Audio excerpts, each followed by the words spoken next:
Hello good morning all students. मैंने आपको पिछली वीडियो में कोशिका द्रव्य और कोशिका अंगक के बारे में कराया था। आज मैं आपको अंतःद्रवी जालिका के बारे में बताऊंगी। अंतःद्रवी जालिका क्या होती हैं।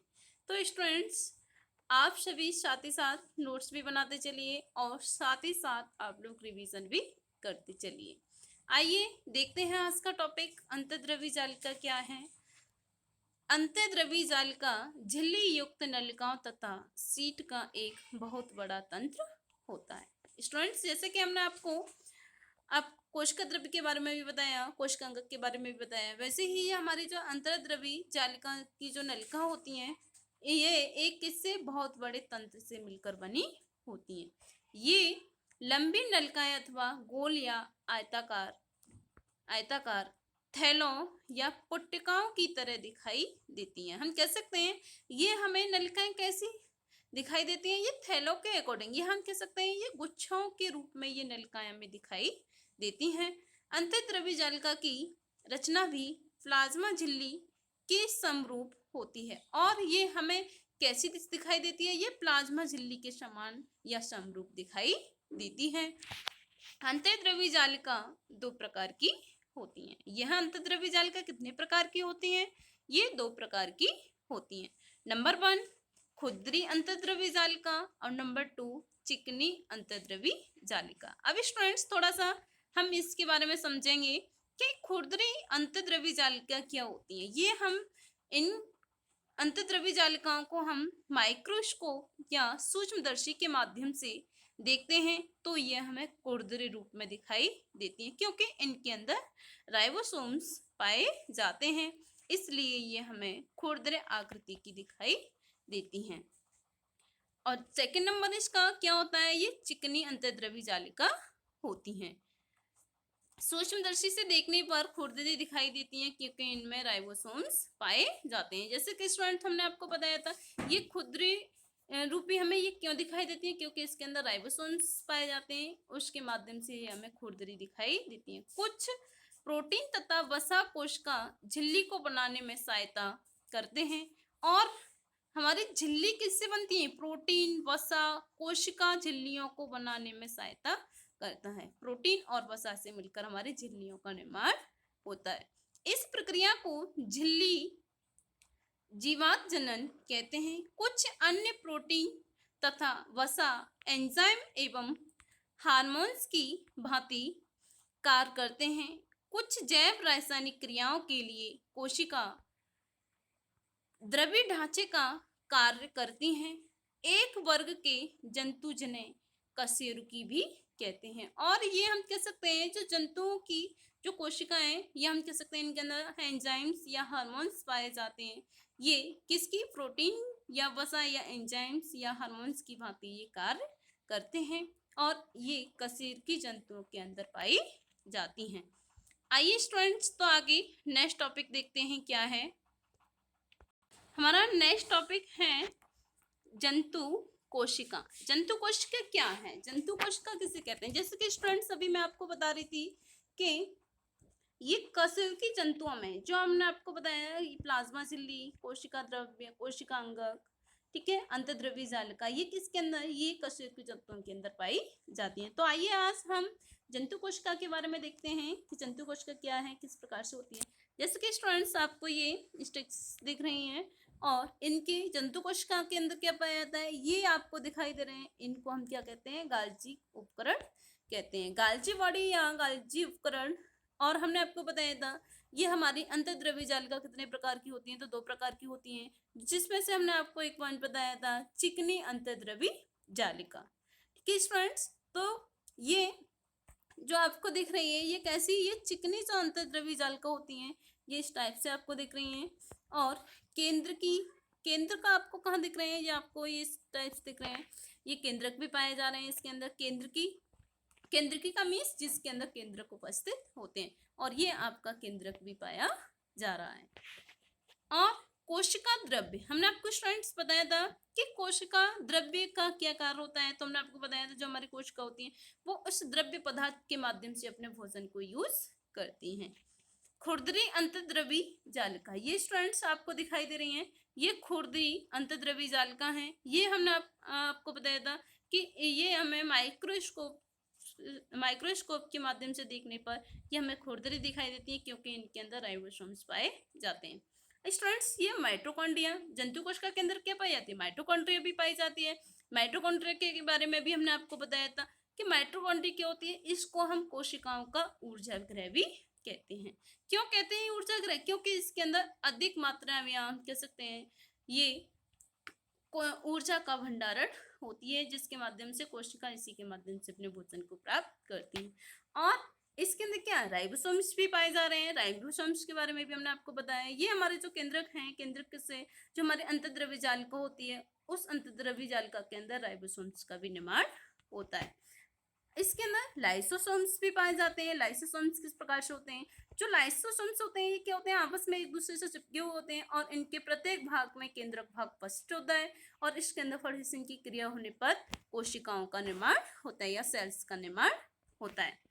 तारिकाय केंद्रक, तारिकाय केंद्रक क्या होते हैं? ये तारिकाय केंद्रक हम कह सकते हैं जो गालचिका होते हैं उनके अंदर जो न्यूक्लियस पार्ट्स होते हैं उन ये कोशिकाकार करते हैं, ये केंद्रक में परिवर्तित या न्यूक्लियस में परिवर्तित हो जाते हैं।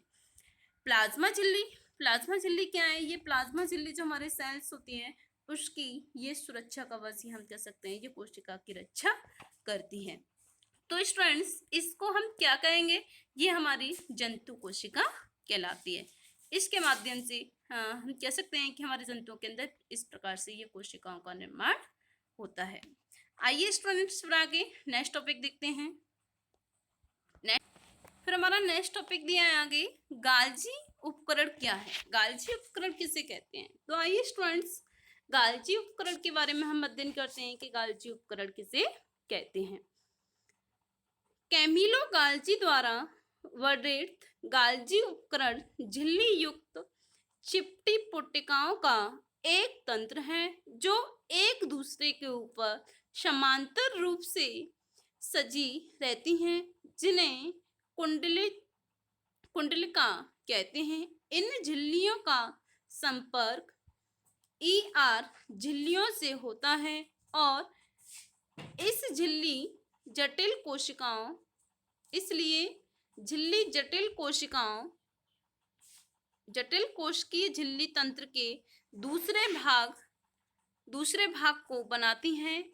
RE में संश्लेषित पदार्थ गाल्जी उपकरण में पैक किए जाते हैं और इन्हें कोशिका के बाहर तथा अंदर विभिन्न क्षेत्रों में भेज दिया जाता है।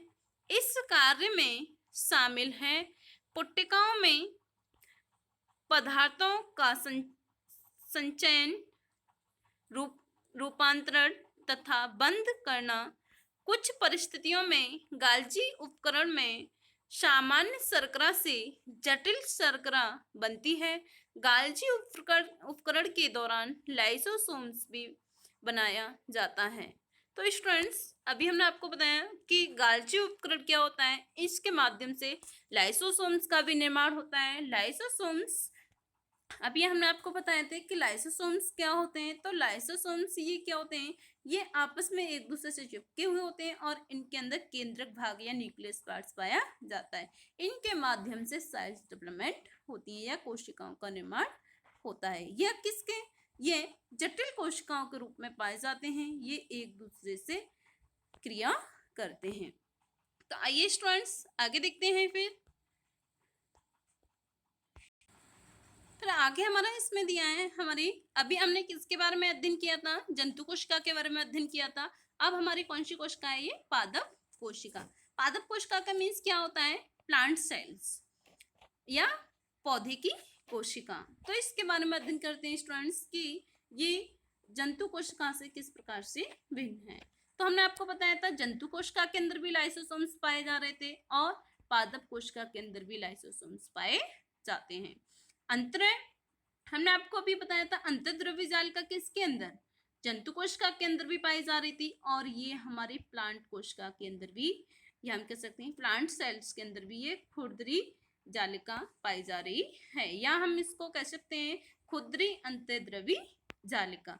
ये हमारी प्लांट सेल्स के अंदर भी पाई जाती है। और प्लांट सेल्स के अंदर ये क्या होता है, हमारे ये सेम टॉपिक्स होते हैं, हम कह सकते हैं जंतु कोशिकाओं के अंदर भी ये चीजें और प्लांट्स कुछ चीजें हैं जो डिफरेंट पाई जाती हैं। अब इसके अंदर माइटोकॉन्ड्रियन भी पाया जा रहा है, जो हमने आपको बताया था। जंतु कोशिका के अंदर भी माइटोकॉन्ड्रिया पाया जा रहा था और प्लांट कोशिका के अंदर भी, प्लांट सेल्स के अंदर भी माइटोकॉन्ड्रिया पाया जा रहा है। जो क्या होता है इसके अंदर, ये इसके अंदर इसे हम कोशिकाओं का ऊर्जा ग्रह कहते हैं। इसके माध्यम से कोशिका अपने भोजन को यूज करती हैं। और इसके अंदर लाइसोसोम्स भी पाया जा रहा है। राइबोसोम्स का क्या निर्माण होता है, राइबोसोम्स भोजन, इसको हम रसोई घर भी कहते हैं। इसके माध्यम से सेल्स अपने भोजन को यूज करती हैं। और इनकी जो बाहरी परत होती है उसको हम बाह्य कोशिका कहते हैं। बाह्य कोशिका का कार्य क्या होता है, ये अंदर की कोशिकाओं को सुरक्षित रखती है। आगे फिर हमारा नेक्स्ट पॉइंट, इसमें कोशिका भित्ति क्या होती है, इसकी जो दूसरी परत होती है उसको हम कोशिका भित्ति कहते हैं। ये कोशिका को सुरक्षित या सुरक्षा प्रदान करती है। प्लाज्मा झिल्ली, प्लाज्मा झिल्ली क्या होती है, प्लाज्मा झिल्ली भी इसके अंदर पाई जा रही है। प्लाज्मा झिल्ली भी इसके अंदर पाई जाती है। तो ये क्या करती हैं, ये इसके माध्यम से ये कोशिकाओं को वहीं की वहीं ये सुरक्षा प्रदान करती हैं। गाल्जी का उपकरण भी पाए जाते हैं इसके अंदर। और हरित लवक भी पाए जाते हैं। ये हरित लवक क्या होते हैं स्टूडेंट्स, ये हरित लवक हम कह सकते हैं जितने भी ग्रीन प्लांट्स होते हैं उन ग्रीन प्लांट्स के अंदर ये हरित लवक पाए जाते हैं। जिसके कारण क्या होता है, जो आपने देखा होगा क्लोरोफिल के कारण क्या होता है, जो पत्तियों का हरा रंग होता है वो किसके कारण होता है, क्लोरोफिल के कारण होता है। और इसके अंदर केंद्रक का भी निर्माण होता है। केंद्रक के अंदर फॉस्फोरेशन की क्रिया होती है, तो इस प्रकार से इन सेल्सों का निर्माण होता है। तो स्टूडेंट्स, ये हमने पादप कोशिका के बारे में जानकारी ली और हमने जंतु कोशिका के बारे में भी पढ़ा। तो इस प्रकार से इनके अंदर बस थोड़ा सा डिफरेंस होता है, बाकी सब सेम होता है। इसके अंदर क्या है, हरित लवक पाया जा रहा है, लेकिन जंतु कोशिका के अंदर ये हरित लवक नहीं पाया जाता। ये जो पादप सेल्स होती हैं, प्लांट सेल्स होती हैं, उनके अंदर इस हरित लवक का निर्माण होता है। फिर आगे हमारा नेक्स्ट टॉपिक है लाइसोसोम्स। लाइसोसोम्स क्या है, लाइसोसोम्स किसे कहते हैं स्टूडेंट्स, जैसे कि अभी हम आपको बता चुके हैं कि ये लाइसोसोम्स क्या होते हैं, ये आपस में चिपके होते हैं। इनके अंदर प्रत्येक के अंदर न्यूक्लियस बार डेवलपमेंट होता है। तो देखिए स्टूडेंट्स, संरचना दृष्टि से लाइसोसोम्स में झिल्ली से घिरी हुई रचना होती है। जैसे कि स्टूडेंट्स अपने पिछले क्लास में भी पढ़ा था कि लाइसोसोम्स कैसे होते हैं। आपने देखा होगा ये इस प्रकार से लाइसोसोम्स ये बने होते हैं, ये ऐसे करके ये एक दूसरे से ये जुड़े हुए होते हैं और इनके अंदर ये न्यूक्लियस पार्ट्स पाए जाते हैं। इस प्रकार से ये लाइसोसोम्स पाए जाते हैं। ये किससे, एक झिल्ली आवरण, जो आपको ये वाला आवरण दिखाई दे रहा है, ये किससे, ये एक झिल्ली युक्त आवरण होता है और ये किसको, इस केंद्रक पार्ट को ये सुरक्षित रखता है। आगे देखिए फिर, जिनमें पाचक एंजाइम होते हैं, RER इन एंजाइमों को बनाते हैं। और ये हमारे जो कोशिकाओं के अंदर पाचक एंजाइम पाए जाते हैं, इसको कौन बनाते हैं, RER लाइसोसोम्स कोशिकाओं का अपशिष्ट निपटाने वाला यंत्र है। अब ये लाइसोसोम्स का कार्य क्या होता है, जो हमारी कोशिकाओं के अंदर क्या अपशिष्ट पदार्थ पाया जाता है उसको ये निपटाने का कार्य करता है। ये बाहरी पदार्थ एवं कोशिकाओं को साफ करते हैं।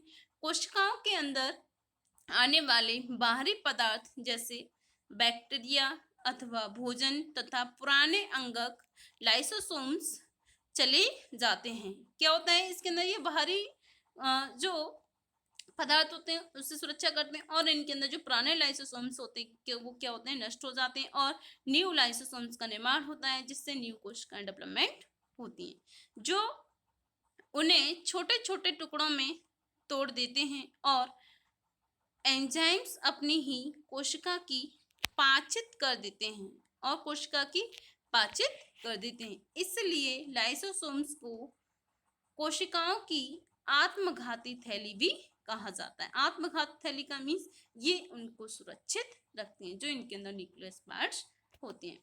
तो स्टूडेंट्स, हमने आपको आज स्लाइड्स तो समझ तक कराया, यहीं पे आपका टॉपिक ये फिनिश होता है पूरा फर्स्ट चैप्टर।